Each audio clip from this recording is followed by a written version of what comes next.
अपने पसंदीदा शो के फुल एपिसोड देखने के लिए अभी डाउनलोड करें दंगल प्ले ऐप।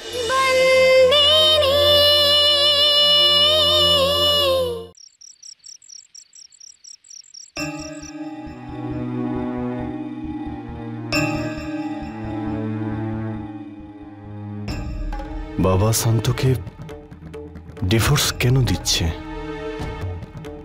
কেন? এমন কি হয়েছে যে ব্যাপারটা ডিভোর্স পর্যন্ত এলো? এবার বুঝতে পারছি কেন শান্ত বাড়ি গিয়েছিল, আর যখন বাবা ওকে নিতে গেল ও বাবার সঙ্গে কেন এলো না। বাবার সঙ্গে আমায় কথা বলতে হবে। আমরা মাকে কবে বাড়ি নিয়ে যেতে পারি? স্যার, ওনার এখন যে অবস্থা তাতে এখনই ওনাকে বাড়ি নিয়ে যাওয়া উচিত হবে না। হ্যাঁ, তবে বাড়ির পরিবেশে হয়তো উনি তাড়াতাড়ি সুস্থ হতেও পারেন। আমি আপনাকে গাইডলাইন বানিয়ে দেব যাতে আপনাদের কোনো অসুবিধে না হয়।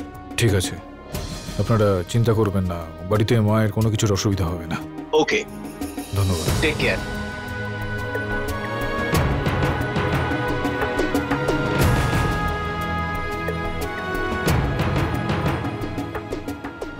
বাবা,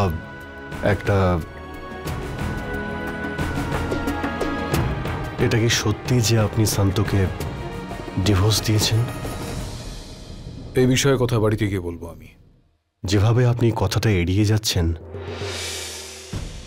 তাতে একটা কথা পরিষ্কার, যেটা আমি শুনলাম সেটা একদম ঠিক। কেন বাবা, শান্ত এরকম কি করেছে যে আপনি ওকে ডিভোর্স দিচ্ছেন? আমি বললাম তো, বাড়িতে গিয়ে এটা নিয়ে কথা বলবো।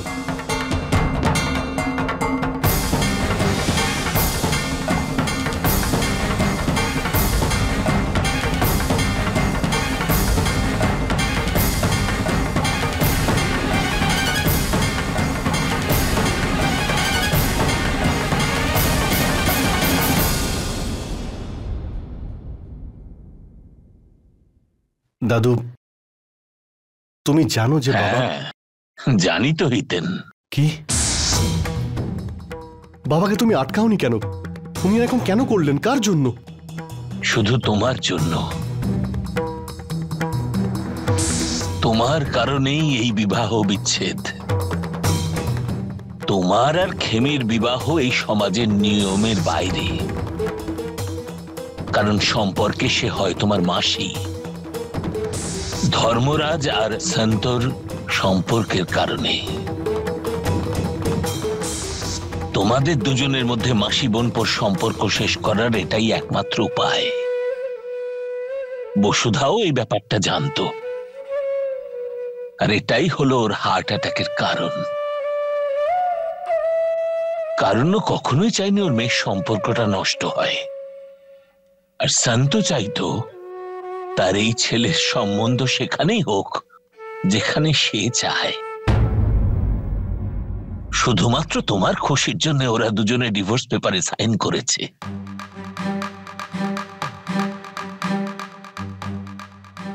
সন্তান তার বাবা মার ব্যাপারে নাই ভাবতে পারে, আর মা বাপ সর্বদাই তার সন্তানের খুশির ব্যাপার ছাড়া আর কিছুই ভাবে না রে হিতেন, আর কিচ্ছু ভাবে না।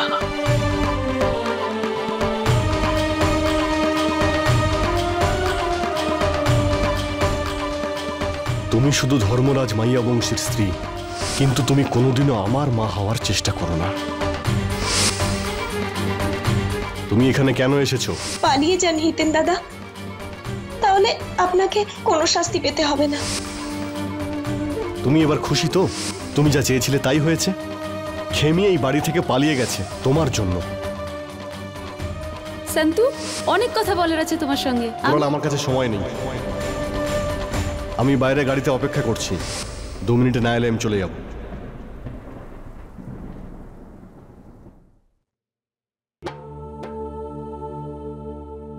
এই নাও মা।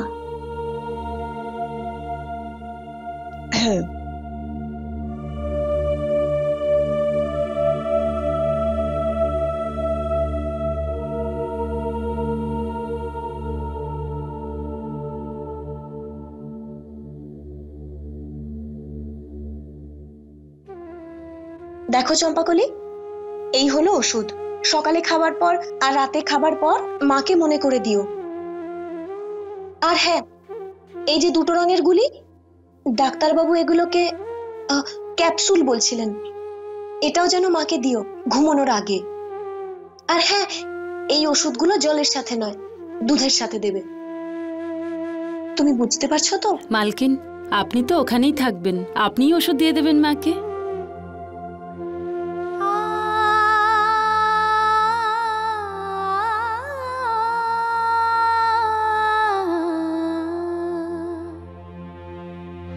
এই যে মা, অনেকদিন হলো তুমি হাসপাতালে কাটিয়ে ফেলেছো, চলো এবার বাড়ি যেতে হবে।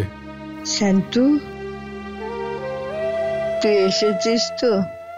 আমি ঠিক হয়ে গেছি। তুই ফিরে এলে না, আমি তাতেই ঠিক হয়ে যাব।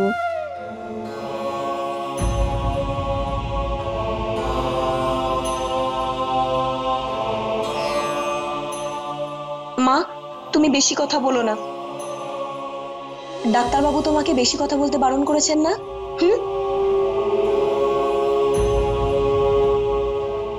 আমি এক্ষুনি আসছি। কোথায় যাচ্ছিস? আমি তোমার জন্য মানত করেছিলাম, ব্যাস সেটাই পূরণ করতে যাচ্ছি।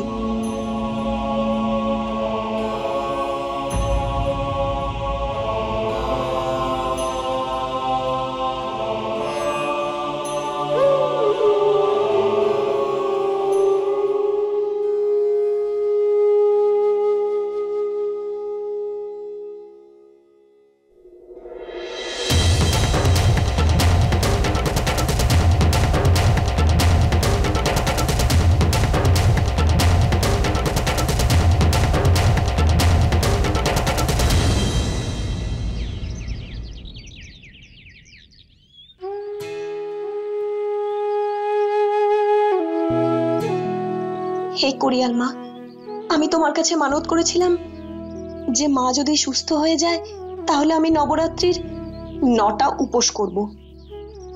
তুমি আমার মাকে সুস্থ করে দিয়েছো, এবার আমি আমার মানত পূরণ করব।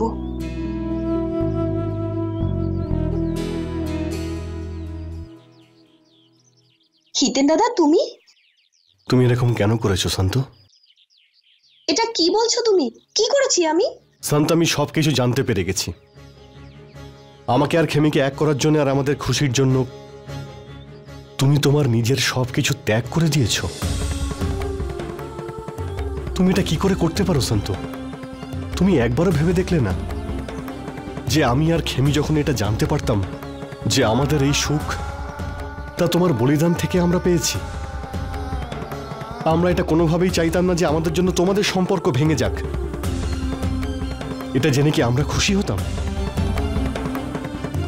আর তোমাকে আমি এমনিতেই বলেছিলাম শান্ত যে আমি কোনো মাসির সম্পর্ক মানি না, আর না আমি তোমাকে মা বলে স্বীকার করি।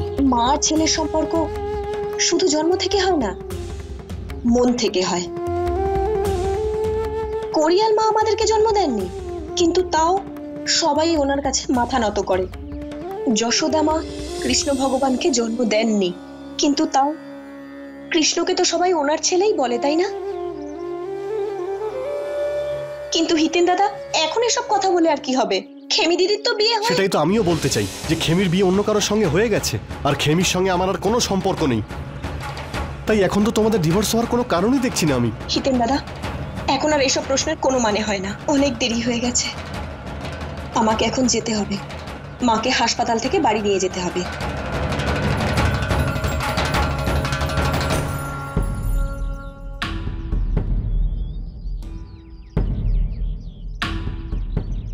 একবার আমি ভুল করেছি, আমার আর খেমির সম্পর্ক শেষ। আর দ্বিতীয়বার কোনো ভুল করতে চাই না আমি চাই না তোমাদের ডিভোর্স হোক। তুমি সবসময় তোমার মনের কথা শোনো শান্ত। আমাদের 5 ভাই বোনকে তোমার সন্তান মনে করো। এবার তাদের দিব্যি দিয়ে বলো তো,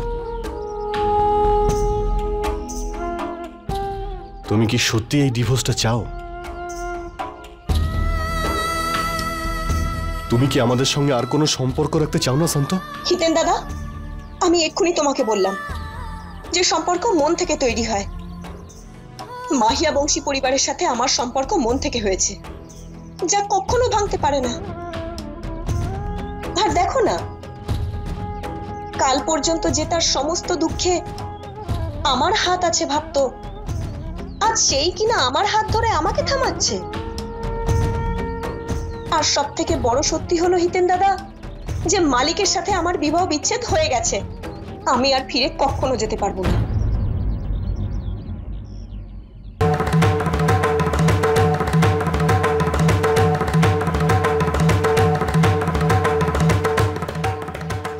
যে মালিকের সাথে আমার বিবাহ বিচ্ছেদ হয়ে গেছে, আমি আর ফিরে কখনো যেতে পারবো না।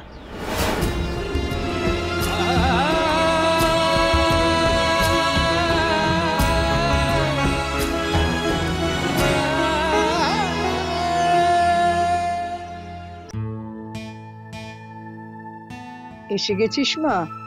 হ্যাঁ মা, কিন্তু মালিক কোথায়? ডাক্তারবাবুর কাছে গেছে।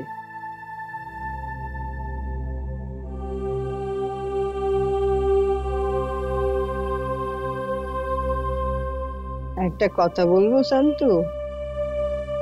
ওই সময় ধর্মরাজ ছিল, তাই তুই কথা পাল্টে দিলি। তুই ফিরে আসছিস তো মা? মা, আমি কখনো তোমার কোনো কথা অমান্য করেছি? তুমি আমাকে মায়ের মতো স্নেহ দিয়েছো। যদি তুমি বলো তাহলে আমি বাড়ি অবশ্যই ফিরবো, কিন্তু তুমিই তো আমার মা হয়ে আমাকে একটা শিক্ষা দিয়েছিলে না, যে মানুষকে তার আত্মসম্মানের জন্য নিজেকেই লড়তে হয়, আর যার যেখানে কোনো সম্মান নেই তার সেখানে থাকা উচিত নয়। আর তুমি যদি চাও যে সম্মান ছাড়াই ও বাড়িতে আমি ফিরে যাই, তাহলে আমি যাব তোমার সাথে।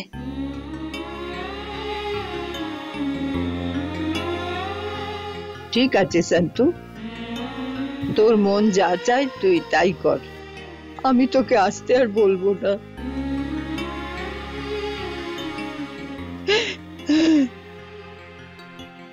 আমি আবেগে অনেক কিছু ভেবেছিলাম।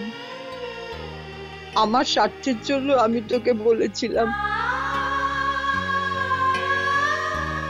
যদি এমনটা হতো না, তাহলে মানুষ মিথ্যে আর সত্যিটা ভুলে যেত।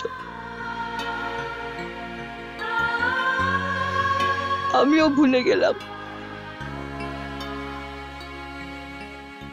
আমি তোকে ফিরে আসতে আর বলবো না।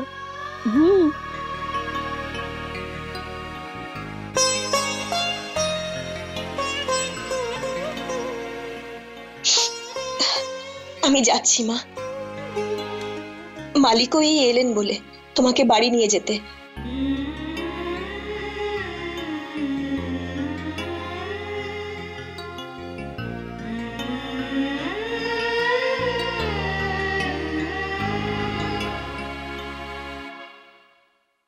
এই মেয়ে,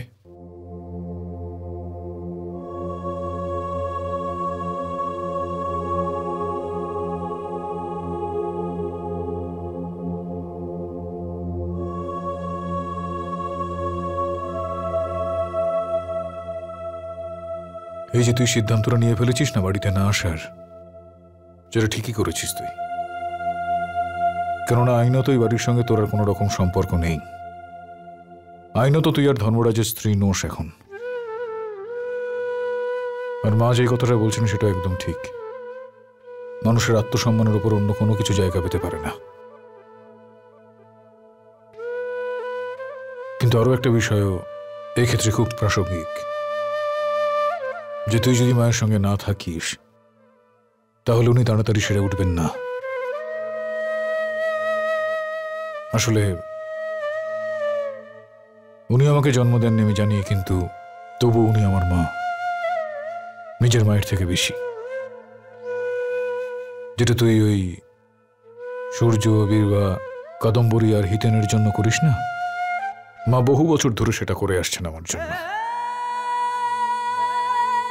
আসলে আমি তোর স্বামী নই, সেই জায়গা থেকে আমি তোকে কোনো রকম নির্দেশ এই মুহূর্তে দিতে পারি না, কিন্তু একজন মায়ের সন্তান হয়ে আমি তার জন্য তোর কাছে অনুরোধ করতেই পারি। কখনো কখনো আত্মসম্মানকে একটু পিছনে রেখে অন্যের আনন্দ, অন্যের জীবনকেও একটু গুরুত্ব দিয়ে দেখতে শিখতে হয়, মানবিকতার খাতিরে। আর যদি এই বিষয়টা তুই তোর মতন করে বুঝতে পারিস তাহলে ঠিক আছে, আর না হলে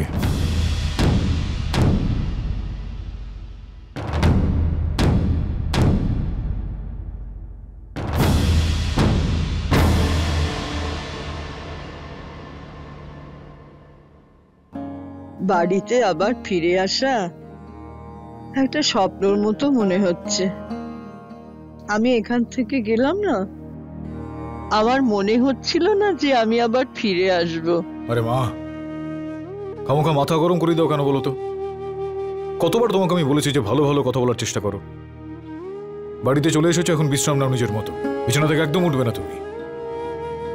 যেটা দরকার হবে তুমি আমাকে বলবে, ওই মেয়েটা সেই কাজটা করে দেবে।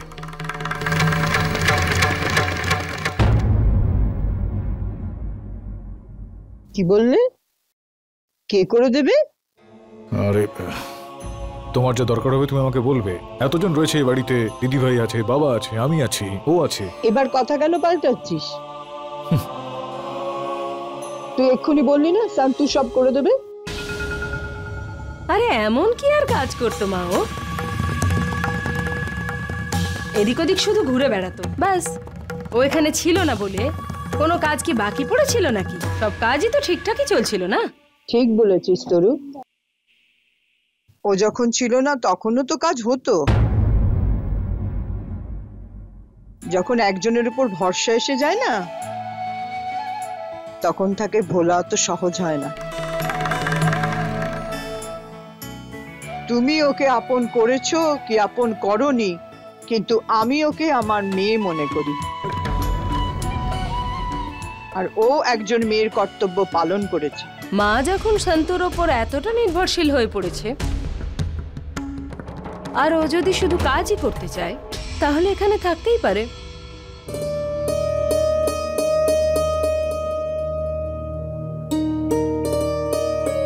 এভাবে কেন দেখছেন আমাকে? আমি ঠিকই তো বলছি। এমনিতেও এখন শম্ভু নেই, ঝঙ্কুও নেই, তাই কোনো কাজের লোক তো এ বাড়িতে লাগতোই।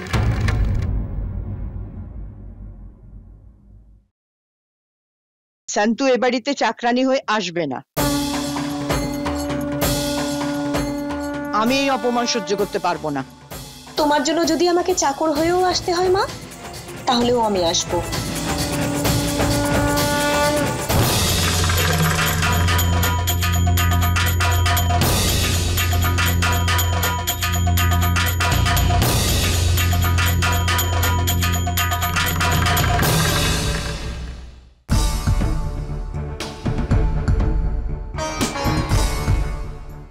তুই কেন এসেছিস এখানে? যে বাড়িতে তোর সম্মান নেই, সেখানে এসেছিস কেন? আমি নিজেকে ঠিক সামলে নেব। মা, নিজের সম্মানের থেকে বড় আপনজনদের খুশি হয়, এই কথাটা আমি বুঝতে পেরেছি।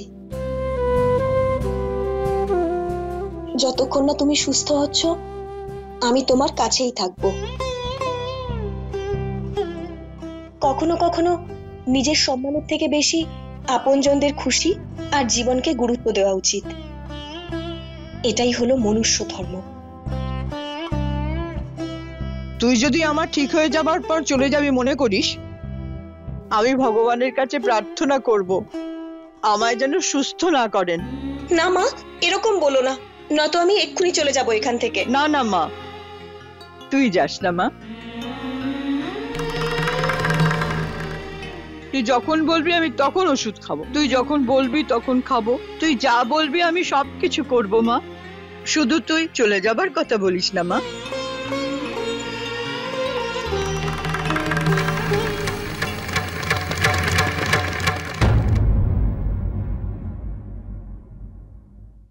তুই কোথায় যাচ্ছিস আবার? সুভদ্রার বাৎসরিক কাজ রয়েছে না আগামীকাল, সেটার জন্য তো বন্দোবস্ত করতে হবে কিছু। তোমার খেয়াল রাখার জন্য তো এসে গিয়েছে মেয়েটা।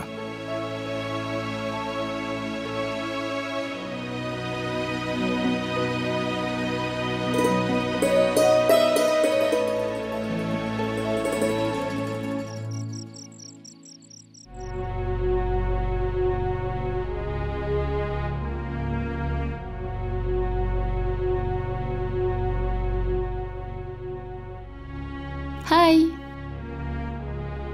তুমি এখানে? হ্যাঁ, কারণ তুমি তো আর আমার খবর নিতে আসবে না, তাই আমি ভাবলাম আমিই খবরটা নিয়ে আসি। সত্যি বলবো হিতেন, তোমার সাথে না, মায়ের সাথে দেখা করতে এসেছি। ডিস্টার্ব করিনি ওনাকে, ব্যাস কেমন আছে জেনে চলে এসেছি। কি হয়েছে হিতেন, কোনো প্রবলেম?